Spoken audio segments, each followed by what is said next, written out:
Guava and cherries, not exactly the usual suspects when it comes down to better for you fruits. We usually think these fruits are like higher sugar, super sweet fruits that are only in like tropical settings or in sweet desserts. But the reality is they might be the perfect thing to put along with complex carbohydrates, or maybe put on your pancakes or put on your waffles. Let's investigate a little bit.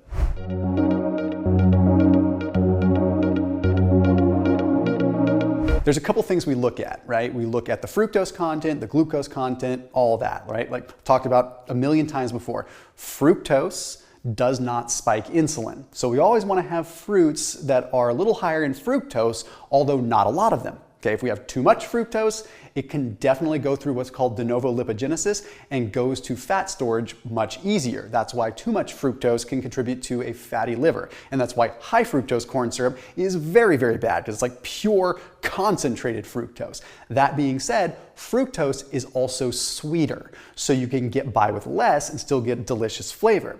Guava is very high in fructose and very low in glucose. Cherries, even better, okay? Sour cherries and sweet cherries, we're still talking like a glycemic index of like 22, okay? Now, that is very low, and it's because the fructose content is so high and glucose content is so low. But there's some other things that we have to pay attention to. Now, when we look at glucose metabolism in general, a lot of it has to do with signaling, a lot of it has to do with fiber, a lot of it has to do with different compounds like anthocyanins and how that can impact beta cells and insulin receptors and all of this. So we're gonna get into that. But today's video sponsor is a company called Seed, and I wanna go ahead and shout them out first.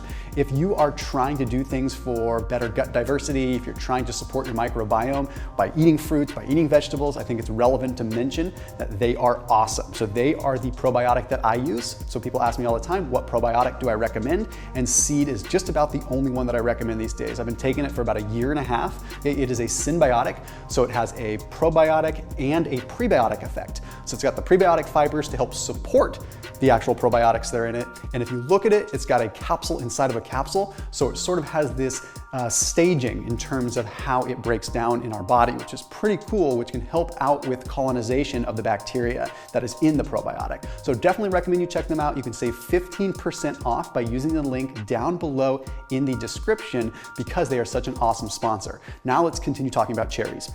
Okay, so a couple things. First off, cherries have polyphenols that affect glucose transporters. Okay, so these cherries affect, when you do eat carbs, they affect how they actually get transported. It gets rid or just sort of nullifies some of the transporters. It blocks them. So the glucose that you're taking in from cherries or other foods along with those cherries may actually absorb less to begin with.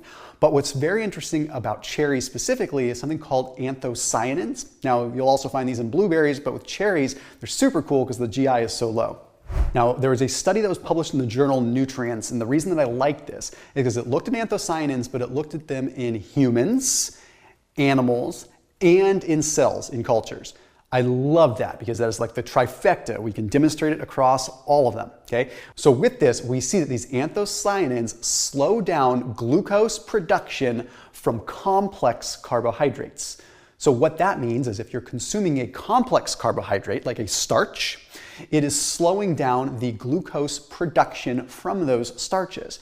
Okay, starches are glucose molecules that are bound together like this, okay? So starches are just multiple glucose molecules bound together, and then our body's enzymes cleave them off, do certain things to create glucose from them, okay? And then that glucose goes and does its thing. Okay, these anthocyanins, these polyphenols, have an effect on that, okay, making it so that glucose production is not as efficient coming from these complex carbohydrates. Very good news there. They've also seen that it increases the glucose uptake within the liver, which is a very important thing. So basically, if glucose uptake is increased in the liver, it means more glucose is going to the liver, which is therefore able to signal insulin a little bit better. So that can potentially improve insulin sensitivity. Okay, now let's talk guava. Okay, now guava is one of those things where we think this is no way going to be a good fruit. Most tropical fruits are higher in fructose, or most tropical fruits are higher in glucose, and we don't necessarily want them, but guava is kind of an anomaly. Plus, if you look at some of the research behind guava leaf, you see some interesting things. So first off, guava higher in fructose, which is why it's sweeter, and lower in glucose. So good right then and there.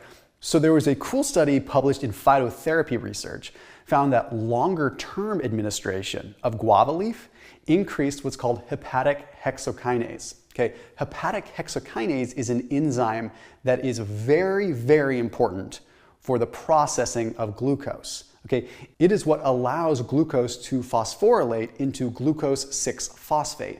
It is the first step in actually processing glucose to be really used.